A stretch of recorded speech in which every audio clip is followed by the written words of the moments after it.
So, have you been to the mall? Everybody in the mall was running. Motherfuckers, bitches running out all tempo and shit. Wow. Hey everybody, welcome to Too Much CGI, the show where we talk about pop culture geekery, both retro and today. If you were a kid in the 80s or 90s, you have found your club. Come hang out with me. Come hang out with Scott. Scott, how you doing over there? Hey, I'm doing pretty good. No spreadsheets this week, so I'm not going googly-eyed. I'm doing pretty damn well. Well, you might go googly-eyed in a few days, so I'm heading to it's pretty much an annual LA trip. So I go and I speak at the NAMM show, and I can't wait to go, and I'm leaving on Friday, and right now as we record this, it's Tuesday. So we mentioned before, the way that we edit the show, you do the first pass and I do the second pass. The second pass is polishing and uploading and doing all the stuff Scott doesn't know how to do. The problem is, I'm not going to be back in time to get this episode done. So we haven't really discussed what happens if you can't figure it out, Scott. This might be a preemptive fuck-uppery. Yes. If you're listening to this on like Thursday and it just got released, there's a good chance it didn't go too well. Nah, it'll be fine. It'll be fine. It's easy. I'll leave you instructions. I have no concerns about the edit. I think the edit will be fine. The thing I'm concerned about is I don't know how to publish this. So unless you're helping me out with that, I don't know how I'm going to get this published. It's easier than you think. Okay. You're going to laugh at how easy it is. Yeah, you actually got this. You're fine. Uh-huh. Thanks for that vow of confidence. I can't Are you wait. saying that for my benefit, or are you trying to convince yourself of that? Oh, both. Yeah. The best part is you don't have any say in what I keep in and what I take out. So we'll see if anything else makes the cut that you don't want. Oh, I know. So I have to be real careful in this recording to not say anything stupid. Because we were just talking, right before we got on about the things I cut from the last episode. Because I always say stupid shit. Yeah, but it seems innocent enough, but surprising at what doesn't make the final cut. Sometimes the way that you put it together, you keep the story going. I sort of work a little bit more with flow and, sometimes I'll throw some of the sounds in, but yeah, I don't think you need me. In fact, I don't even think you need me here to talk. Everybody, welcome to the Scott Show. I'll show myself the door. No, I'm not going solo. Well, I am very excited to go to LA. God, I love it out there. When you do the NAMM show, I know you do the NAMM show annually. Sometimes you do it twice a year, right? You do the East Coast and the West Coast sometimes, right? Well, they had Nashville for a while, but they're not doing that one anymore. They're just doing the big show. Okay. Yeah. So when you go, are you mostly just going for a business speaking SEO kind of thing? Or do you go and check out the gear and hit the floor? Do you really treat this as a music convention? I am as much a fan as I am there for business. Okay. Absolutely. I didn't know if maybe it lost its luster for you since you go so often. Not yet. I mean, every year somebody brings lots of new stuff. I mean, this is the convention hall where Disney does Celebration. Yeah. Like, it's that big. So they're filling these rooms with new musical toys. I love it. Dude, Guitar World's been blowing up my news feed with some of the shit that is coming to the NAMM show this year. I know you have Frankenstein hanging on the wall back there as far as the EVH guitars. They're coming out with the Shark this year, which looks like the X, or the Gibson Flying V. Look at you. We're talking about Eddie Van Halen, by the way. You said EVH, and I'm not sure everybody knows, but yeah, wow. Well, EVH Guitars, EVH Amps is his company, right, or the company that I guess he founded. They're also coming out with the Circles guitar from the 1980 album. Yeah. Yeah, they're both going to be at the show. So I saw that and I was like, oh, Bill's coming home with some new gear. Oh, I hope not. I got enough gear. If I become one of them I am one of them guitar collectors. You have 3 hanging on the wall, don't you? Yeah, and I just realized that's 3 of like 9 total. You are that guy, Bill. I guess I've become that guy. Oh, it's part of just getting older. You realize, I am a collector of shit I don't need. I didn't mean to be. I meant to be very practical. Now I have to buy another house to hold the shit I don't need. Remember that old George Carlin stuff skit? Yeah. That was a good bit. buying a house to hold more stuff, but you got to get more stuff to fill the house, so you get more stuff, and the cycle continues. The good thing is you have it displayed nicely, so it's a collection. It's not hoarding. It's only hoarding when they're all stuffed in one closet. That's a good point. And you play, so it's not like they're just there. It's not a museum. You play these guitars. Yeah, I record music. I have some announcements to make pretty soon. Oh, got a rock band going on. I've got some of my own stuff that's very much in the vein of like Danny Elfman now and some of the side stuff he does. It's a little weird. It's not for everybody, but music is still the most important thing to me. So going out and doing this NAMM show and getting to talk to people, doing the marketing, or rather talking about the marketing that I love with all musicians and music store owners and all these. I mean, it's the greatest. And then I take a few more days just to hang out by myself and just go around the city and just check shit out. cool. That's my favorite part. That is like the time of the year where I just decompress, turn off everything. I'm actually working on a book. So you didn't even know this, I bet. No. So I'm going to actually go there and just put 2 days into the book. I've got a couple other dinners and things like that planned. I can't wait because every time I go, doesn't matter how I plan it, it's going to go the way it goes. LA it goes the way it goes. You just follow along. You always say the West Coast is what recharges your creative batteries, so there you go. That's not even a fake statement. Like, it really does. When I was young, none of that I never thought there was a thing you could do to recharge. Let me go to vacation. I'll recharge. No, you won't. But when I go to LA and come back, I usually feel great for like 3 whole days. So is it a possibility that we may have an original theme song for Too Much CGI in the near future? He said it. Come back with a whole new show title. We'll change the subject completely. I'm inspired, Scott. Whole new format. I want to do a show on circuit breakers. What? Why? On location. Nothing but on location. I really want to know. We love you guys out there. There's a number of you, but you don't communicate that much with us. But I'd love to know what you guys would love for us to do because we talk about it. I think sometimes should we start doing celebrity interviews? We have access to people, but I just never want to burden them without having, a lot of numbers if they actually do the show. So if you guys aren't interested in interviews, I won't do interviews. But I'd love some feedback. What kind of stuff would you like to hear us do? We've done this show for over a year now. We've tried some different segments here and there to see how they stick. Nothing really sucked, but I don't know what you guys like. We had some friends. We had some guest spots come in and share what they wanted to talk about. So I think that's always fun from our perspective. But there's certainly something to be said about throwing off the chemistry of us, that bringing in a third person can kind of get clunky. But I think we worked that in editing. We even gave you guys a week off. Maybe that's what you liked. Maybe that was your favorite thing of last year.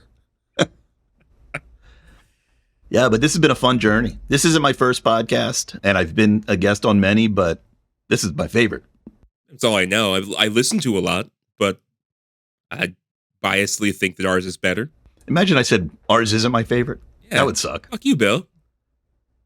I remember saying this the other day. Maybe I said it on the show. I can't remember. It's when people come to me and go, yo, I listened to your podcast. It doesn't suck. Yeah. Like they were just expecting it to suck. And I don't listen to a ton of podcasts, and the ones that I do listen to are highly produced, and they're put together like ours. They spend time putting the show together. Are there that many podcasts that aren't like ours that people are surprised when they find one that is like ours? I think the big difference is a lot of these people that I listen to, at least, are more celebrities. They're not doing their own editing. They have a whole team of producers, a whole team of editors. They come in one day, phone it in from home, talk about whatever they want to talk about. And then the end product is put out by somebody completely different. It's totally true. Yeah, you're not kidding. So I think the idea that we're doing all this soup to nuts and putting it out and the sound quality is what it is, at least it has been up until next week. We'll see what happens with this episode. But I feel that people are surprised where it's just like, everybody has a fucking podcast, it seems. I don't even talk up the podcast that much. I never want to lead with that. You know what I mean? If I meet somebody, we shoot the shit, we hit it off, I'll be like, oh, hey, by the way, I have a podcast, check it out. Like, I'm never leading talking about the podcast. It's almost like cliche, like, oh, you're a white guy in their 40s. Of course you have a fucking podcast. Like, I feel like it's a cliche thing. I don't want to talk about it. Wow. I had no idea that many people our age were podcasting. That's the running joke anyway. But it's got to be based on some form of, I guess, reality. Dude, and I'll tell you what, like, I know Seth Meyers and his brother just came out with a podcast, and he pushes it at the end of every single one of the Late Night with Seth Meyers YouTube clips. And I'm just like, I feel the same way you do. Like, get out of the fucking way, dude. Like, leave podcasting to the amateurs. You calling us amateurs? On the higher end. Yeah, all right. We're not getting paid nearly enough. Maybe we gotta go back and do some more sponsorships. Or push the ones we still have going. I don't know. Yeah, if you guys want more ZipRecruiter commercials in your podcast feeds, we can do that. That's what people want. I think there's also a difference between podcasting, at least the way I see it, and streaming. Streaming and podcasting is pretty much, in a lot of people's mind, the same. Yeah. Just get on there and just say shit and not think a lot about it. That's everywhere. That's the young today are just into that. Oh, you want to talk about something that made me mad today? Like, let's kick that hornet's nest. Let's get into this. All right. Here's what happened. So today there's news about how we're getting a little political, which we never get. I'm not taking a side. Don't worry. But there's news today that the United States went to Texas and they went to the border and they ripped down barbed wire that Texas had put up. The governor of Texas had put up. The Fed says, well, that's not a state decision. That's a Fed decision. And it's impeding our troops' ability to do their job. So they went in and cut it down. All right. So it's a dispute. It's a dispute between the governor of Texas and the federal government, who says there's laws and protocols and procedures that we must follow. Everybody must follow it. So I see a video today and it's a young guy and he's going nuts. He goes, "You'll never believe this." And he shows the headline of the LA Times. It's right in the LA Times or LA Weekly, whichever one it was. And you see the picture. It's definitely the one he's showing as a screenshot. And he takes the headline, which does sound damning. I don't have it up to tell you, but it's like, you know, Biden's administration is allowing illegal immigration. But it's when you really get down to it, you realize that what the article is just a dispute. There's still plenty of security. Nothing has actually changed except they're cutting down the barbed wire. But it doesn't mean that more people are going to get in. But this person just decided that that's what this means. Wait a minute. You mean somebody posted a video based on a headline and got emotionally reactive about it? And it scares me to death that we're able to look at that and go, what's the real story here? A lot of people aren't. And a lot of young people aren't. Doesn't matter where you stand on this. The article is about a dispute between two parties, and it's just normal politics. Oh, it's small government and large government, whether the state should have the right or whether the federal government should have the right. But to your point, you know, Department of Homeland Security is a federally funded, federally run organization, not Texas. If Texas put down barbed wire, that is truly interfering with Department of Homeland Security to run their drills and do their job, it makes sense to remove that. Seems right, but we're in a culture now where it's like, I don't like it, so I'm going to rail against it. I just don't like it. Well, it's because that logical thinking can't lead to fear and can't move people by fear. And I'm still waiting for the fucking caravans to be coming up from fucking Guatemala. Where are they at? Still walking here? Yeah, spot on. We totally agree. But it just scares me how much misinformation is being passed around by podcasters, AKA streamers, AKA somebody with a phone who shouldn't be saying anything because they're causing more problems than they should. But then I also have the same argument that I always had with anti-censorship. Like, you start censoring people, that's another problem. But now I'm saying censor this guy. So now it's like I'm as bad as what I'm railing against half the time. The whole world is in this state of hypocrisy. It's a real difficult time right now. Well, I'll tell you one thing you're not going to find on the other shows that we have. Fuck-upperies. Let's get out of this and go into some fuck-upperies. Actually, I don't have any. I really don't have any this week.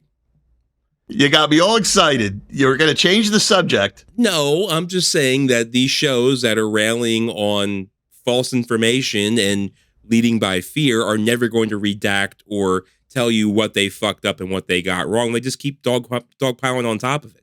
That's what I'm saying. It's a problem, man. And the only person making out on this is the CEO of the news company that, you know, well, and everybody on the board. It is such a money grab, and ethics are right out the window. Morality is right out the window. Let's go back to something beforehand. You were talking about people reaching out and telling us some things.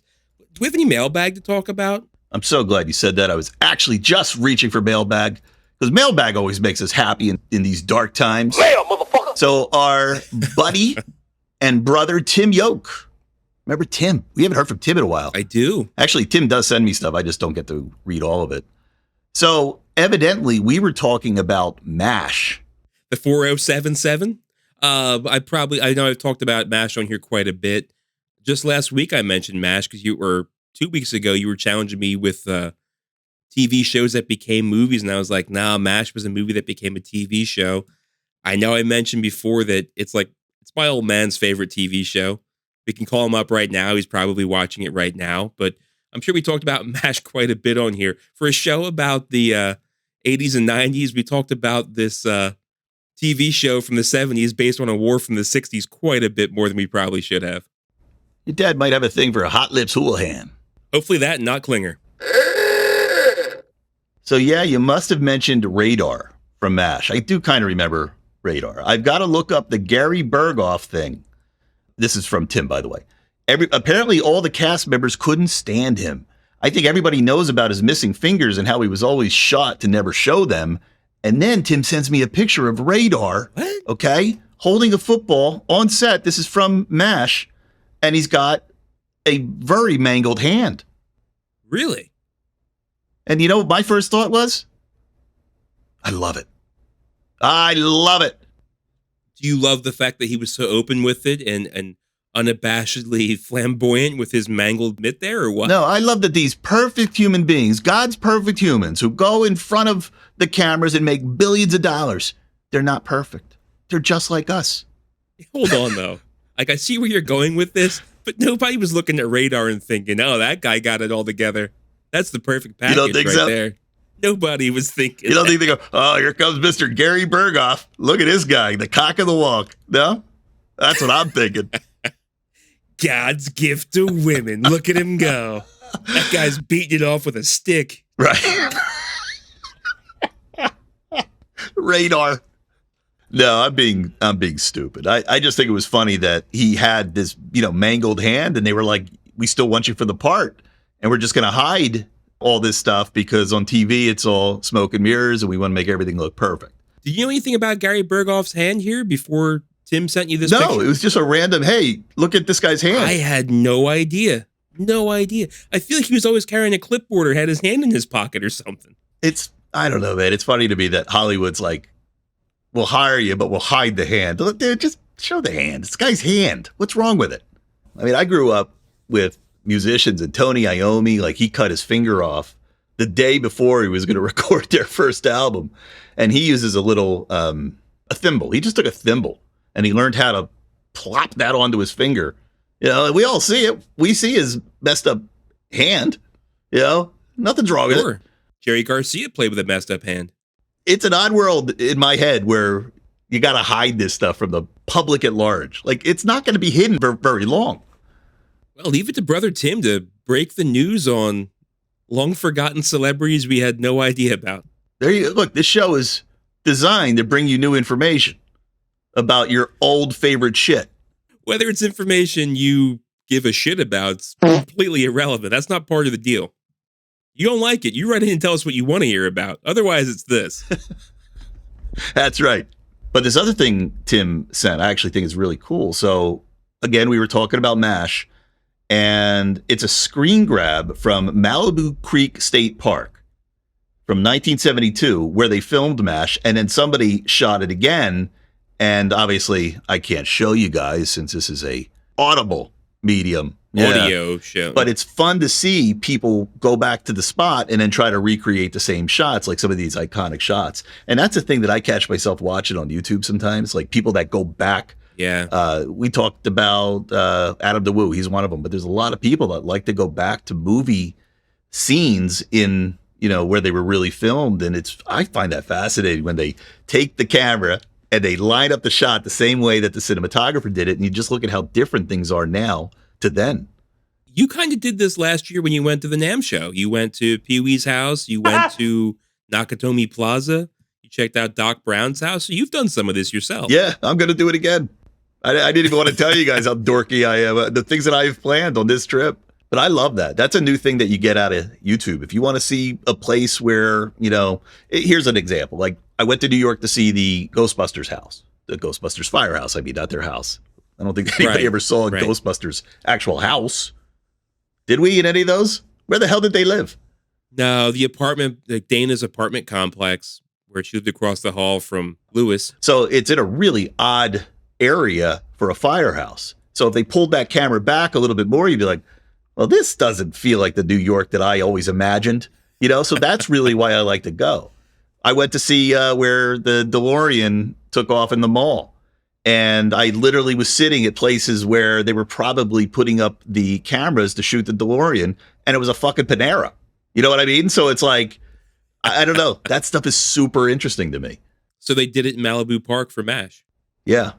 And I'll probably end up going to, here's it. Like there's a bunch of parks that are just out there where they would often film stuff. Like the Batman Cave was just a random rock formation in the middle of LA that you could drive through. It wasn't a cave. It was just one of those kind of like walk through holes in a rock, and they dressed it up to make it look like a cave. They put a black sheet behind it so it looked dark. Yeah, all this stuff is just local stuff hanging around in LA. And with movie magic, they make it look like it's something way bigger than it is. And I find that fascinating. We kind of talked about the movie magic with the swimming pool of the Gremlins and also National Lampoon's Christmas Vacation. How they use the same pool. One was indoors at the YMCA and one was outdoors in Clark Griswold's dream backyard. I was thinking about this. Why do you think movie studios don't just go buy up all the malls that are dying all over the place and just go in there, film movies in there, dress them up, and then you can basically destroy them? Let me tell you, I went to the mall on Sunday this past weekend. You went to a real mall? I went to a real honest-to-God mall, and I went there to go clothes shopping because my wardrobe could use some updating. I'm not going to lie. I think it's that guy from the mall. Yeah, it's him and the woman. Have you been to a mall lately? I didn't even know they were still around. There's the King of Prussia Mall that somehow, and this is the fancy mall outside of Philadelphia, they put $1 billion into this thing 25 years ago. It's still around and it's still doing okay. Like I see the parking lot is full, but I also see pictures of malls dead everywhere. But I haven't gone to any other mall but that mall. Yeah, you're right. The King of Prussia Mall is more hopping. I went to the Berkshire Mall, or the Berkshire Mall, as we say around here. The mall was weirdly empty and yet somehow still full of people. Huh? If that makes any sense at all. Parking lot, lots of cars in the parking lot, lots of people inside the mall, but they all just kind of mill around and nobody looks happy. They all look like we shouldn't be here, or this isn't what I was looking for. It's just a weird scene. Also full of weird stores. Now there's still like your classics, like you have Spencer's, you have Victoria's Secret, Aeropostale, Hollister, Foot Locker, Champ Sports. These are about the only normal stores, I guess you can say, that are still inside the mall. Other things that caught me off guard were, and I shit you not, a full-on boxing ring. Like there's just a store with like an 10-foot by 10-foot boxing ring in the middle, and I guess you can go there and train and spar with somebody, just beat the shit out of somebody in the middle of the mall. You're kidding me. Where? Did you get us tickets to go spar? I did not. Is this some of the on-location filming we're going to be doing when you get back from California? There is no way that they just allow anybody to just go up and beat the fuck out of each other. There's just no way. I think it's probably like a gym and you can like go there and train and then maybe it's for just dancing around and like hitting like gloves. I don't know. But it wasn't open on a Sunday afternoon. And I could only imagine that it's there for sparring. I don't know. But one thing's for sure, it doesn't belong inside the fucking mall. That sounds strange. That sounds so bizarre. You think that's bizarre? Next up, a store called The Morgue. You know what they sell in The Morgue? Honestly, it would probably be right up your alley. So they have all kinds of dolls and figurines and horror movie things. Like you can get like an Annabelle doll there, but it's like maybe a real Annabelle doll, like the possessed doll from The Conjuring. they sell like coffins and like maybe they're replicas, but maybe they're not. They have little jars full of like embalmed, preserved reptiles, maybe skeletons. It's weird shit. But is this like a franchise store, like a Spirit Halloween type thing? No. I did see this. We took my kids to Spirit Halloween back before Halloween, obviously, and we walked by this place, and I thought this was just like a pop up where, oh, we're gonna sell this shit during the Halloween season because that's what it looks like. But no, this is a year-round store. I don't think it's a franchise. I really believe that this is somebody's private collection, and they buy, sell, and trade oddities. Sounds like this mall you went to is like what I hear that other malls are turning into. Basically, if you ever had a dream to open a store, now's your opportunity to get brick and mortar. Go get a mall location for $12 a month, and you could open up that dartboard store, that you've always dreamed of, and close it in a month later because nobody cares. It's almost like the UHF of brick and mortar retail. That's good. Yeah. But why were people in it? That's what I can't understand. The same with this mall in near Philly. They're supposed to be dying, but it's short from the outside. Looks like plenty of commerce is going on in there. It's weird. Other things, there's only 2 other types of stores I saw. Like they had like the food court and stuff, which even Chick-fil-A moved out of now, but they still have the Sparrows. But they have these really strange homeware stores where you can buy like mirrors and lamps and decorations for your home, like a home decor store. But it is like the gaudiest shit you've ever seen in your life. It's almost as though the set designers from Scarface had a garage sale. Wow. Any leg lamps? Anything. If you could put a mirror on it or a reflective bedazzle something, it's fucking on there, dude. It looks real seedy. And the other kind of store, real ghetto clothing stores. Like, you know how you walk around New York City and there's like people selling shit off of blankets on the corner? Mm-hmm.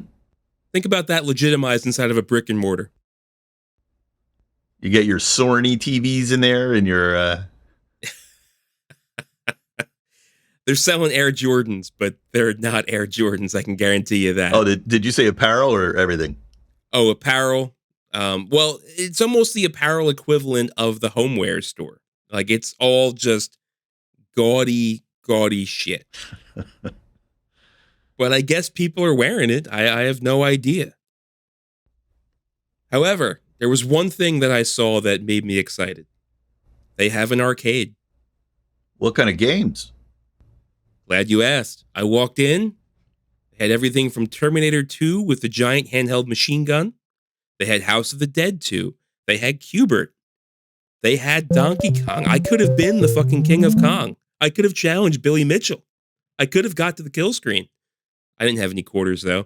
They had Skee Ball. They had Dance Dance Revolution. They had Super Street Fighter 2 Turbo. So they had some like real classic stuff. And then they had some real newish late 90s stuff. But it was just refreshing to see an arcade that actually ran on honest to God quarters and not those fucking slide credit card things we talked about before, like other places around here. We talked about that Goldberg show once a long time ago. That show actually took place in Willow Grove, where I grew up, and they have a scene on the show. They have a scene in the Willow Grove Mall playing at that arcade that they had there. And I was like, oh my God, I used to play at that arcade too. I probably knew the guy who made this show and didn't even know it. Those arcades in the mall were such a big deal to me, at least here outside of Philly growing up. They were at the Jersey Shore. Like, we were into this hardcore. So anytime I go to the Jersey Shore, anytime I go to a mall, which is never, and I see an arcade, I gravitate towards it like a kid. You know, the other like very familiar sound that you really don't even notice in the arcade, but if it's not there, it's deafening. The click clack of a air hockey table. And they had an air hockey table going on like right dead center in the arcade. It used to be the Pac-Man. They had Pac-Man. They did have Pac-Man. Yeah, actually, that wasn't Pac-Man. It was a pretty good collection. That wasn't Pac-Man. Was it? All right, new contest. If you can tell me what game That is. was that, bot? I think it was Donkey Kong. That's Pac-Man. No, it wasn't Donkey Kong. Do do do do do do do. Wow, this is a new game we should do. Name this song. I'll put it together for next week. Go deep, man. Go into like arcades from the 80s and see if you can pull out like the theme to Zaxxon and see if any of us get it. Well, you'll get it. You make the game. All right. I'll work on that. Let me tell you the other very strange thing I experienced. And only strange because it's really a be careful what you wish for kind of scenario. So when I was in my teens and early 20s, and I would go to the mall because it's where we went to buy our clothing and our CDs and our footwear and everything else. You'd walk into a store, especially I think like Foot Locker, or I think like Champ Sports, or a place where you want to walk into, and the salespeople will be on you like flies on shit. Like, hey, anything to help you find today? Like, no, just looking. Like, boy, I wish people would just leave me the fuck alone. Well, let me tell you about today's generation. And here I go, sound like an old man, but I walked into Foot Locker, maybe even seriously was going to buy a pair of sneakers. Nobody there'd fucking know about it because they're lounging over top of the counter, 4 of them, on their cell phones, didn't give a shit if I was there or not. So customer service in today's day and age, fucking non-existent. And I know we want to blame Amazon and, internet retail for killing brick and mortar. I got to tell you, the workers at today's brick and mortar stores aren't doing anything to keep this medium alive. Oh, I don't know that it's just brick and mortar store workers. From what I'm hearing, it's the youth in general.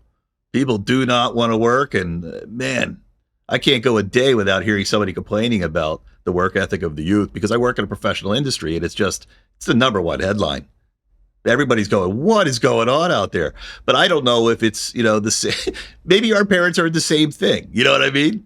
So I don't know if it's just a bunch of hot air, or this new generation of kids are really the worst generation ever.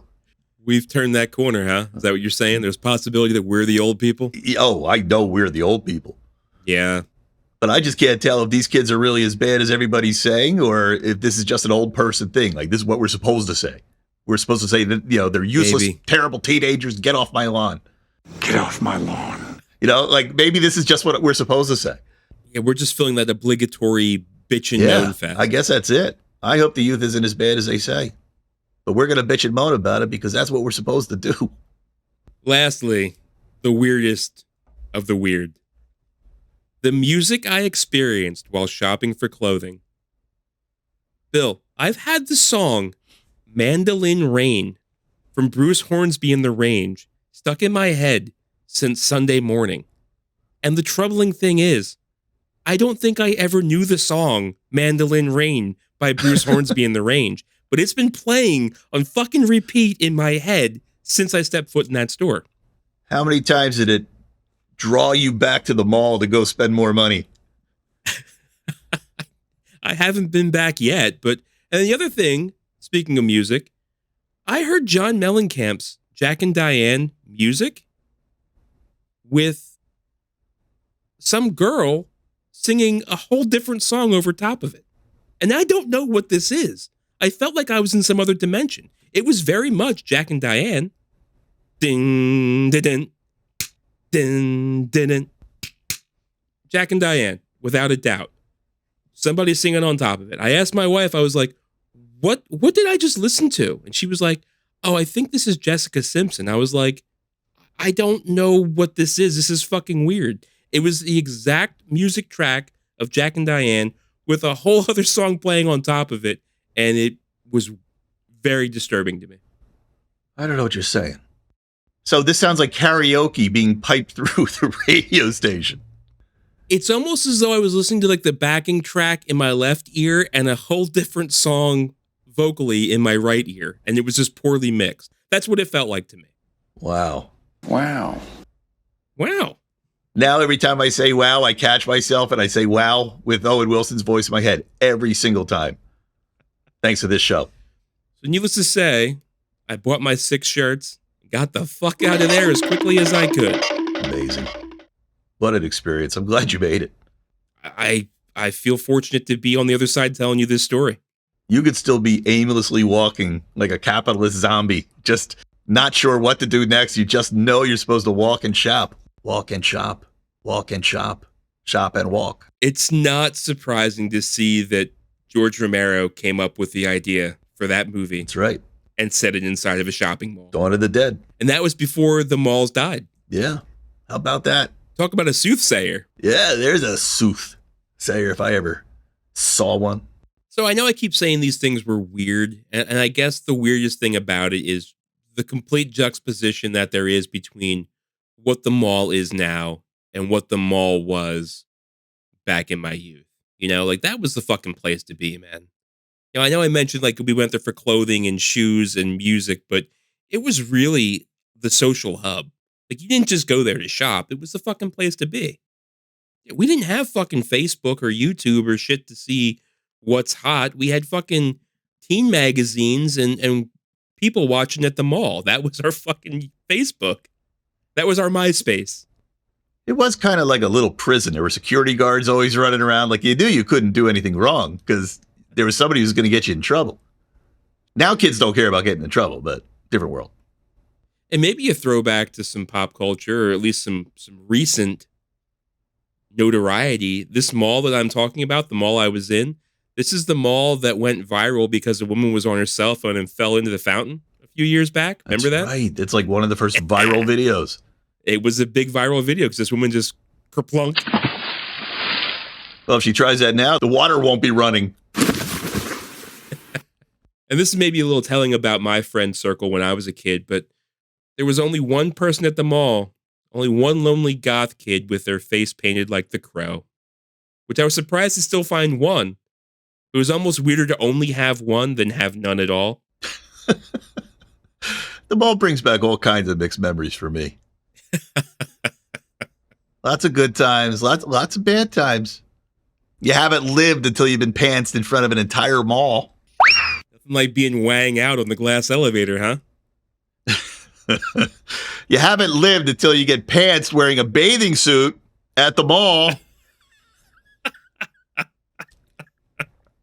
Kevin, wherever you are. How old were you when this happened, this traumatic event? Oh, God. I 16 or 17, yeah. Oh. Well, the good news is now in the current mall, you can be embarrassed by being knocked the fuck out in the middle of a boxing ring. Yeah. Still can't believe. I thought you were going to say, I was trying to think what else is in those malls. Like there's prime real estate there for like escape rooms or I know a lot of people love to do selfie rooms where they decorate these things and people go and take their pictures. I've seen those around in my travels. Maybe that's what malls become, playgrounds. Yeah, that'd be nice. Just an indoor playground for kids. How about a music venue? Indoor dog parks. Prison. I think half the convicts were already there. Self-contained. So my final thoughts are, if you haven't been to a mall recently, do yourself a favor, if only for people watching, if only for taking in what the mall's become. Check it out. I don't care if you spend a dime or not. These places are almost too weird to exist on this plane, but they do, and they attract some real fucking characters. They are historic buildings of our youth. It's like a time capsule. A little bit. But it's about that time to switch gears, Scott. So how about we go into the news? Let's do that. All right, our first news story is from Slash Film. Guardians of the Galaxy's original writer had to fight tooth and nail for credit on the film. I like the story. I thought it was kind of interesting. Gives you a little bit of insight into the business of entertainment. Screenwriter Nicole Perlman was originally brought in by Marvel in 2009 to write a spec script for a lesser-known property as a test. She chose Guardians of the Galaxy and spent 2 years developing a script. Before I go further with this, do you know what a spec script is? Yeah, we talked about Gremlins being a spec script for Chris Columbus. It's just like a writing exercise or like almost like an idea generator. It's not something that's going to be necessarily produced. It's like something that you come in and write, and it's almost like a not original screenplay, but an adaptive screenplay. Yeah, you got it. Here, I'll read this right out of definition online. They're usually written for existing properties or shows like popular movies, TV series, etc. Writers use spec scripts to demonstrate that they can mimic the tone and style of the film or show. Writing a spec is done without the consent of the creators or copyright holders of the original work. It's meant as a writing sample.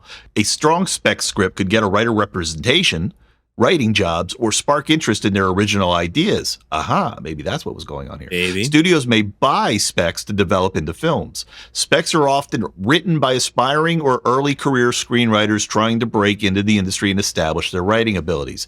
Now, back to our story, knowing the definition of spec script. When James Gunn was later brought on to direct Guardians of the Galaxy, he did a significant rewrite of Perlman's script. This meant Perlman faced potentially losing her writing credit. So there's some degree to where you change the script enough, you're no longer the author of that story. So Perlman fought to maintain her credit with the support of other writers like Zach Stentz, who evidently is another dude who got screwed in the same way. So I don't know who this guy really is. I looked him up. I'm like, I don't really know you. There was an arbitration case with the Writers Guild of America. Stentz says Perlman threw a fuck James Gunn party when she won the arbitration. Oh. So while the final film differs considerably from Perlman's draft, she contributed key elements like including Rocket Raccoon, Thanos as the villain, the tone, and the concept of Star-Lord's Walkman, though Gunn disputes the Walkman idea originating with Perlman. Then it says, the film seems to be a blend of both writers' creative visions. Perlman brought the initial ideas while Gunn reworked them extensively, but Perlman made important early contributions, vindicating her fight to be credited. So, what do you think of that? I think I'm glad she got credit. She put work into it. It's difficult to say that these spec scripts are used by early or unknown authors or earlier unknown writers. How do you become more? How do you grow if you don't get any credit for the work that you've done? This almost goes back to the ChatGTP argument where you were talking about like all art's derivative, everything's derivative. You know, Sarah Silverman was trying to sue ChatGPT for potentially being able to like steal her jokes or her style. And we talked about that last week. And, you know, the court's basically saying like everything's derivative of something else. And there is some truth to that. But I feel like if you don't give or if you don't pay homage to what you're building on top of, is plagiarism. The other idea, too, that you're going to give up your time and give something to somebody, something that's valuable that you created. A lot of people have problems with that. You know, a lot of people are like, no, these are my babies. Sure. These are my ideas. I don't want to give them up. But I also argue that going, well, you knew what you were walking into. Like you knew you were doing a spec script. I read this article and I go, I like this direction. They're doing right by the artist. But then I go, but they're also following the rules of, you know, engagement too, and they're bucking that by saying that this is wrong. Let me fight with WGA, you know, as my mediator. I don't know. It's could you avoided this going in by not taking the spec script opportunity? Yeah, but would you ever had a chance to? She was a writer for Miss Marvel, so she was able to move on. Right. But what's more valuable? You know, be able to fight to get your name on a credit, or keep your relationship with the studio, and they'll hire you next time, or, you know, she has a fuck James Gunn party. Guess who's not hiring her? James Gunn. She writes superhero movies, and now James Gunn hates her. Like, I don't know. There's a weird middle in all of this, and I'm always just dancing in the middle, aren't I, on all of these subjects? I seem to be. Well, I'll say this, and maybe this will, just to make sure I'm following you. I know you always talk about how, you know, you hate bullies. You don't ever want to see bullies win. Bullies should be shut the fuck down. I don't think in this case, James Gunn's necessarily being a bully. I think he's being a more famous writer that comes in.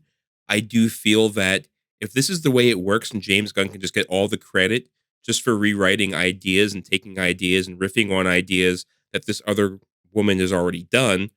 I don't even want to say woman. It's not even a gender thing, I don't think. I think it's just the way the industry is set up where lesser writers are almost taken advantage of by the way it's set up of more senior writers. And it's just like, well, that's the breaks, kid. That's the way the business is. Maybe it's not a great business model in the first place. Oh, I'm with you. It never was. But you change that by not taking the job, and you make the job change to you. Not taking the job and then being a pain in the ass. Yeah. I was maybe okay with everything up until the publicized fuck James Gunn party. I didn't like that. I don't think it was James Gunn personally taking this and doing this. I think this is just the way the business was. Maybe the industry could use some correcting, but what are the methods to move millennia's worth of wrongdoing? I don't know. Yeah, I don't know either. This item here, she contributed key elements like including Rocket Raccoon, Thanos is the villain. The comic book did that. Right. So that was a rewrite of the comic authors. That's what I thought. But here's this. It went from being like a moral victory against the industry and turned it into a personal victory over James Gunn, who I don't think was maliciously doing anything wrong by doing the way things have always been done. I think that's my main takeaway with it. Well, let's look her up on IMDb real quick. I'm actually curious how well her career flourished. Okay, she's only written 6 things. She hasn't done anything since 2019. She did Guardians of the Galaxy in 2014, Raising a Ruckus, which was a short in 2017, The Slows, which was a short in 2018, Captain Marvel in 2019, Detective Pikachu in 2019, and a short called Undo in 2019 as well. And then she said, I've had it. I'm out. So she's either not getting hired or maybe she decided to do another thing. I was going to say, she quit. That's one possibility. The other one is she's just not getting hired. Yeah, maybe her name went around the industry. Hey, you know who's a real pain in the ass and you don't want to do business with? Yeah, I don't know, man. Hollywood is a business, first and foremost. It's an ugly business. You better know that going into it. It's not going to be around much longer, so... It's not a very caring business either. They're there to take advantage of people. They've been doing it for decades. Remember, I wrote that treatment to a Freddy vs. Jason movie, and I told the story not too long ago, at least I don't think it was too long ago, that never made it to air. I never told this story? This story you never... mentioned it, and then it hit. You took it out during edit. You never kept it in. Oh, all right. Well, here's a story, ladies and gentlemen. So when I was a kid, when Entertainment Weekly first came out, I can't remember how old I was. I didn't even know you.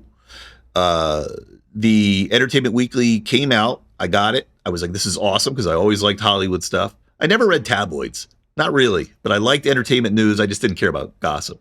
I like gossip now. I'd probably love National Enquirer now. But the Entertainment Weekly was saying, hey, there's a Freddy vs. Jason movie coming out. New Line Cinema has the rights. They're going to make it. So I got excited, and I came up with an idea one night. Going to bed, I came up with an idea. And Scream had just come out.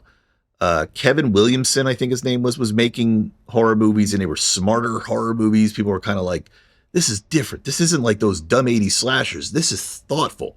But it had teenagers, and it was like The Faculty was one, if that's right. I Know What You Did Last Summer. These ring a bell? Yeah. Remember how there was a different tone?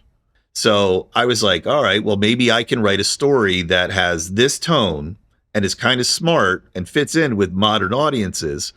And I wrote a treatment. And in the beginning of the treatment, I have, you got to come up with a reasonable way for Jason and Freddy to meet. It's like, I'll never let it to be, they just bumped into each other, huh?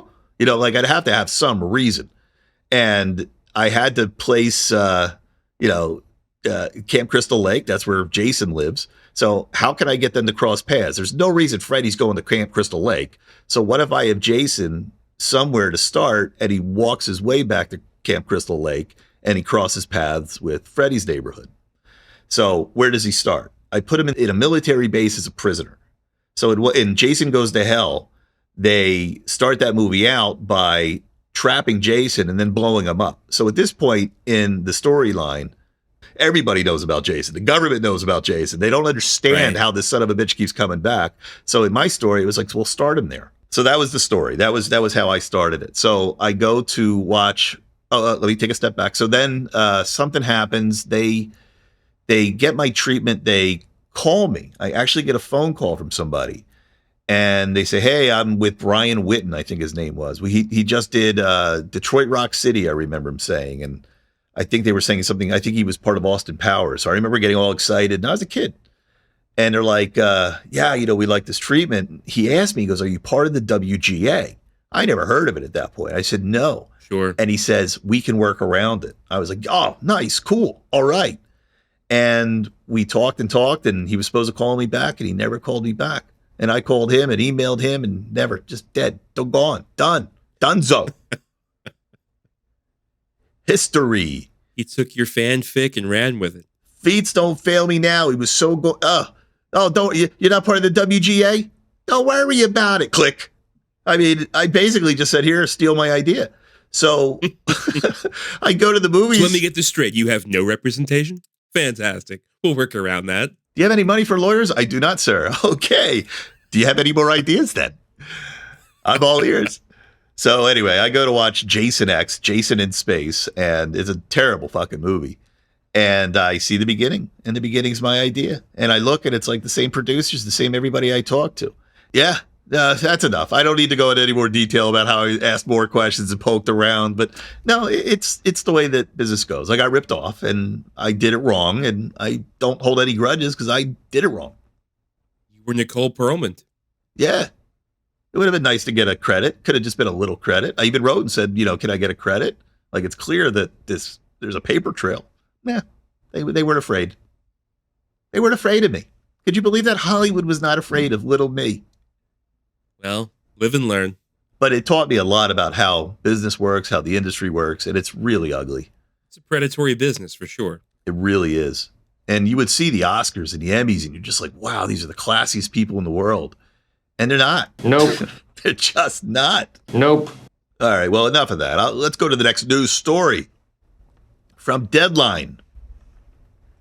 Oliver Stone says Ryan Gosling is wasting his time making films like Barbie that contribute to infantilization of Hollywood. Says he fell asleep watching John Wick. First, what a crazy headline that was. That wasn't even a headline. That was like the article. But second, I had to put this in because I love anybody who beats up on Barbie and says it wasn't a good movie, because I feel like I'm the only person who says Barbie was not a good movie. I wouldn't expect Oliver Stone to think Barbie was a good movie, though. This is the dude that fucking made JFK, right? Yeah. This is not his kind of flick. And I was nodding along. I was like, yeah, I'm so sick of these shitty. John Wick is John Wick. Like, I'm not that into John Wick either. You see one John Wick, you saw them all.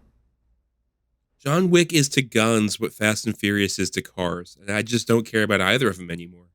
I saw that Barbie movie. I said, holy shit, they did this whole thing without a script and made it up as they went along. And that's pretty much what I think Oliver Stone is noticing too. And let me read these bullets to you. Oliver Stone heavily criticized several popular film franchises and actors in a recent interview.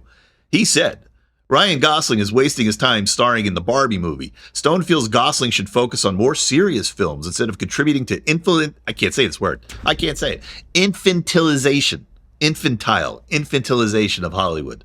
I need an AI to just do my job here. The Fast and the Furious movies have become like Marvel movies, he says, with too many over-the-top crash sequences that lack logic. Stone fell asleep numerous times while watching John Wick Chapter 3 on a plane. He feels the franchise's excessive violence and non-logic represents Hollywood's decay. So, in general, Stone sees too much fantasy dominating Hollywood instead of serious, logical films.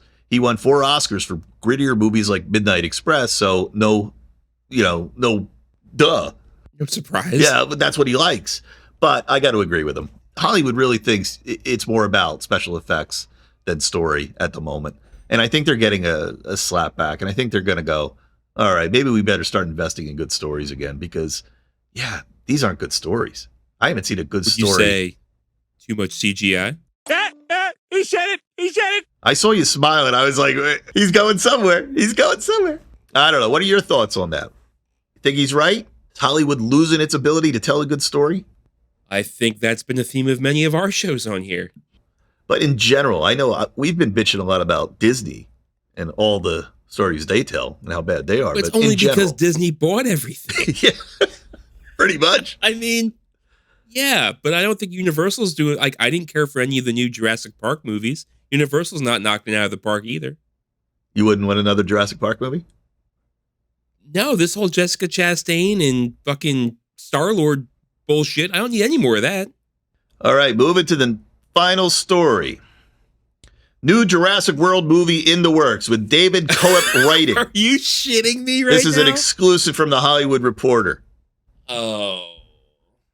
So I put this in here because David Coep is the original writer. He wrote the first one, Jurassic Park, not Jurassic World, and Jurassic Park 2, The Lost World. which were both written by Michael Crichton in novelization form. Right. But and then adapted by this gentleman. Right. And turned into a, yeah. So, I know where you're, I didn't think about what you're saying. So I was originally excited. I was like, oh, cool. They're going to get this guy back. But you're saying, but he's good at adapting things. He may not be good at original things. Michael Crichton is this guy's fucking Nicole Perlman. Yeah, in a way. Except it's not a spec script. It's a book. It's a real deal, and you can't take away his credit because he published it and sold hundreds of thousands of copies. It's more than I've ever sold. Fact. Universal Pictures is developing a new Jurassic World movie with veteran screenwriter David Coep penning the script. Coep originally wrote the 1993 Jurassic Park and its 1997 sequel, The Lost World. The studio is aiming to potentially release the new Jurassic movie in 2025. Producers Frank Marshall and Patrick Crowley are returning, while Steven Spielberg will executive produce. He hasn't gotten tired of these yet. Plot details are being kept under wraps, but it will launch a new Jurassic era with all new storylines, likely not involving characters from the recent Jurassic World trilogy like Chris Pratt. There he is, Star-Lord. Okay, somebody's listening to me. It's unclear if original Jurassic Park characters played by Sam Neill, Laura Dern, or Jeff Goldblum will return. The fact that it's another Jurassic World movie may suggest a mostly new cast and premise. And I think what they mean there is when Jurassic Park became Jurassic World, it was a reboot of all the actors. So they think that this is going to be a reboot of all the actors because of that. Right. In Jurassic Park, we had Dennis Nedry, and then in Jurassic World, we had Vincent D'Onofrio. Oh, I forgot he was in that. Yeah, he was the guy that wanted to militarize the raptors. Oh, yeah. Now, if he's not big, fat, and bald and wearing a white, suit like the Kingpin, I can't recognize the guy. Actually, I guess in Jurassic World, we got Dr. Wu. That's right. And he came back eventually, didn't he? And he was the bad guy at the end. He was, right. I didn't put the spoiler alert on. Sorry, guys. But that one's past spoiler. Been out for a while. Yeah. I take my apology back. The franchise has earned over $6 billion worldwide over 6 films across 3 decades. This new movie will try to reinvigorate the dinosaur series, but go in fresh creative directions after the really recent trilogy capped off in 2022. I'm exhausted. That will be the last news story based on the fact that I'm starving. I got to eat. I mean, 1993's Jurassic Park was a movie that meant a lot to me coming up. I mean, we talked about it being the dawn of CGI and the dawn of good CGI anyway. The combination of practical effects with models and the CGI running Tyrannosaurus. And I mean, I think the casting was good. Richard Attenborough was in there. It was a great movie. It was a very tight story. There were some things that you could poke fun at, but I think it was very well put together. You got Samuel L. Jackson. It was fantastic. Yeah, totally agree. I hung in. I didn't even hate 2. I knew it wasn't as good as 1, but I was in there. Part 3, I went, all right, we're starting to beat the same drum. Yeah. I mean, Jeff Goldblum's Ian Malcolm, he was a great character. They kind of built the entire Part 2 Lost World around him. They were great characters, but trying to go back to them now, I think it's too little too late after the whole reboot. I like Sam Neill. I liked Laura Dern. I thought they were all very well cast, and I think it ran its course. And then they did the whole Jessica Chastain, Chris Pratt thing. I don't need more of that because they never did enough character building to make me care about those people. What other stories can you tell? I mean, you're going to put these dinosaurs in space next. I mean, this thing is over. Maybe there's an inner Earth where they're going to go down there and fight with warp holes. With fucking portals. Yeah, man. I was just going to say, just like Godzilla. Don't add portals. We don't need them. Well, let's get you some food there. You have to get nourished and catch a plane and get your ass out to the Golden Coast. They're going to pamper me the entire time. It's going to be amazing. First class? Always. I got a first class seat for my dog, too. Yeah. You bougie asshole. Could you imagine being that guy? No, I couldn't. Well, maybe I'll see some celebrities on the plane since it's going to LAX. Well, safe travels. Wish me luck. I'll be here toiling on the edit and getting the show out for the people. Speaking of which, thank you all for listening. Tell a friend. Let's grow this thing. And we'll see you next week.